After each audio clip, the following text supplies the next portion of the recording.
Want the latest climate news in your inbox? You can sign up here to receive Climate FWD, our new email newsletter. West Gloucester, RI, in the backwoods of Rhode Island, a team of researchers spends whole days trying to destroy things, setting boxes on fire, shattering chunks of ice, hurling debris through the air at hurricane speed. They work for an insurance company, FM Global, and the pandemonium simulates the hazards that are expected to strike with increasing frequency in this age of extreme weather. There's a realization that hazards are changing, and we need to understand that, said Louis Gritzo, the lab's research manager, who has spent his career studying deadly risks. This year will be a tipping point, a dust explosion, when fine particles suspended in the air combust at the FM Global test site. Benjamin Norman for the New York Times. Insurers have been vocal in warning of the dangers posed by climate change.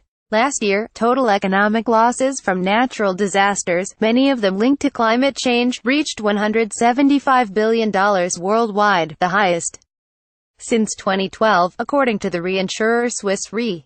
This year's tally is expected to be much larger. The hurricanes that tore through the southeastern United States alone caused as much as $245 billion in damage, the risk modeling firm RMS has estimated. Swiss Re said it expected 2017 to be one of the costliest years, if not the most costly, for natural disasters, and that was before raging fires hit Southern California, scorching more than 158,000 acres across 4 counties so far. The high stakes put insurance companies on the front lines of climate change, said Donald Hornstein, a professor of insurance and environmental law at the University of North Carolina. For them, this isn't politics. The reality of losses that take place from weather is real. So, Mr. Gritzo and his team spend their days putting all kinds of roofs, decks, walls and other structural defenses through extreme testing. This job is an engineer's dream, said Scott Holmes, an assistant vice president on the technical team. You get to build stuff, then you get to blow them up. They focus on protecting what researchers refer to as the envelope of a building, its roof, walls and other physical boundaries that separate its interior from the outside world. The first thing for hurricane exposure is protect the envelope of your building, the outside of that building. You've got to keep that building sealed, Mr. Gritzo said, because when the wind gets inside, it tears up everything inside, and the rain gets inside, and soaks everything. Louis Gritzo, vice president and manager of research at FM Global, in a room that was used for an explosion test. Benjamin Norman for the New York Times, to simulate uplift from hurricane winds, wind can literally lift your roof off. Mr. Gritzo said, researchers pump air under roof assemblies. During a test for a client, a rubber roof withstood pressure of almost 200 pounds per square foot before its fittings gave way and it burst out of its moorings with a loud pop. Researchers also test roof shingles, blasting them for 2 hours at a time with a 350 horsepower machine that generates winds up to 160 miles per hour. You want a roof that withstands the forces of Mother Nature, Mr. Gritzo said. To recreate the wrath of hailstorms, researchers used a device that fired off 20 spheres of ice against roofs. One ball of ice shattered instantaneously, leaving behind a large pockmark on the roof. Hailstorms, researchers said, were a recent concern, especially across the Midwest. Then, there is the projectile missile launcher. A cannon-like device, the launcher hurls chunks of wood, meant to simulate debris flying at 100 miles an hour, or about the speed of a Category 2 hurricane, at a target about 20 feet away. You could get debris, tree limbs, stop signs, pieces of your neighbor's roof, all coming at you. Mr. Gritzo said, on the cue of fire, an 8-foot-long piece of lumber flew across the lab toward a piece of plywood, the kind that might be used to board up the windows of a home or business.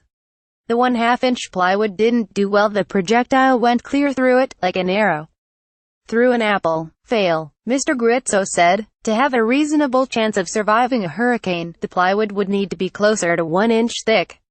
The team also burns things: plastics, huge rolls of paper, whiskey barrels, car parts, even frozen dinners.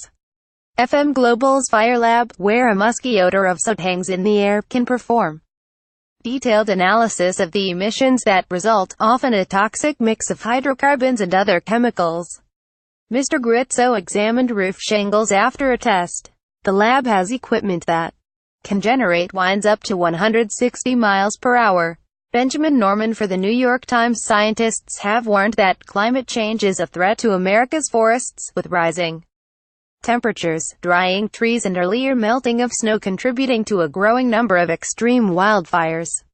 The recent wine country fires in California caused widespread losses of commercial property in addition to the devastation they brought to residential neighborhoods. The risks of flooding, which wreaked havoc during Hurricane Harvey, bring a whole other layer of testing and preparations.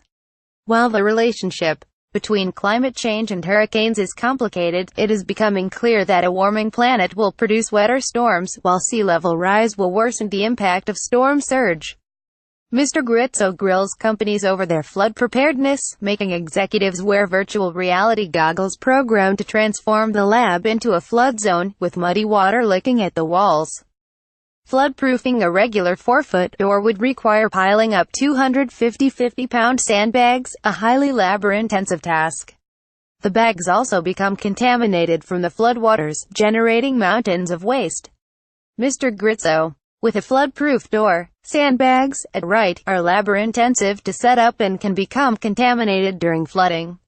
Benjamin Norman for the New York Times. Instead, FM Global presses its clients to install waterproof barriers.